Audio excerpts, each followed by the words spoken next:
நெஞ்சத்தை கில்லாதே இன்னைக்கான எபிசோடில் என்ன நடக்க போகுதுன்னு பார்க்கலாம் வாங்க. என்னோட ரிவ்யூ பிடிச்சிருந்தால் லைக் பண்ணுங்கள். சகுந்தலா அபிஷேக் கிட்ட ஒரு டாக்குமெண்ட்டை கொடுத்து விடுறாங்க. அந்த டாக்குமெண்ட்டில் கௌதமோட அப்பா சைன் பண்ணியிருப்பாரு.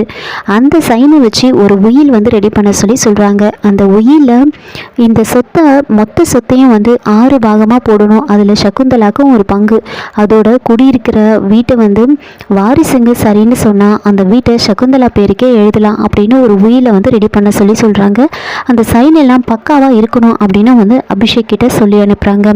இன்னொரு பக்கம் மதுமிதாக்கு சந்தேகம் அதிகமாகிக்கிட்டே இருக்குது. அதனால் மதுமிதா சந்தோஷ்க்கு கால் பண்ணி அக்கௌண்டன்ட் இருக்கிற இடத்த கண்டுபிடிக்க சொல்கிறாங்க. அதே மாதிரி சந்தோஷம் அந்த அக்கௌண்டன்ட் இருக்கிற இடத்த கண்டுபிடிச்சிடுறாங்க. சந்தோஷம் ஜீவாவும் சேர்ந்து நேராக அந்த அக்கௌண்டன்ட் வீட்டுக்கு போயிட்டு உண்மையை சொல்லி மிரட்ட அவங்க நாங்கள் உடனே போலீஸ்க்கு போவோம்னு சொல்கிறாங்க. நீங்கள் போலீஸுக்கு போகணுன்னா உயிரோடு இருக்கணும்ல, நீங்கள் போகிறதுக்கு முன்னாடியே உங்கள் 2 பேரையும் சாகடிச்சிட்டா என்ன பண்ணுவீங்க அப்படின்னு மிரட்டி உண்மையை எப்படியாவது அவங்க வாயிலிருந்து வர வைக்கணும்னு பேசிக்கிட்டு இருக்க அப்போ மதுமிதாவும் அங்கே வந்துடுறாங்க.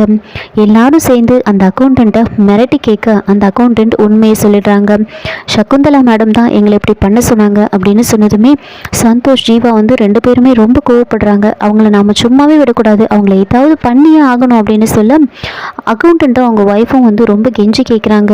இந்த உண்மையை நாங்கள் உங்ககிட்ட சொன்னது அவங்களுக்கு தெரிஞ்சதுன்னா எங்களை உயிரோடவே விட மாட்டாங்க, தயவு செஞ்சு எதுவும் பண்ணிடாதீங்க, எங்களை காமிச்சு கொடுத்துடாதீங்க அப்படின்னு சொல்லி மதுமிதா காலில் விழுந்து கெஞ்சவே மதுமிதா சரி நாம் எதுவும் பண்ண வேண்டாம், அவங்கள வேறு விதமாக நாம் டீல் பண்ணிக்கலாம் அப்படின்னு சொல்லிட்டு மதுமிதா சந்தோஷ் ஜீவான்னு 3 பேரும் அங்கேருந்து வெளியில் வராங்க.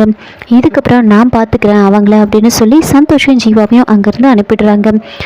கௌதம் கிட்ட நான் பேசிக்கிறேன் அப்படின்னு சொல்லிட்டு மதுமிதா அவங்க கிட்ட சொல்லி அனுப்பிடுவாங்க. இதோட இந்த எபிசோடு முடிச்சிருக்காங்க. என்னோட ரிவ்யூ பிடிச்சிருந்தா லைக் பண்ணுங்கள், மறக்காமல் சப்ஸ்கிரைப் பண்ணுங்கள். தேங்க்யூ.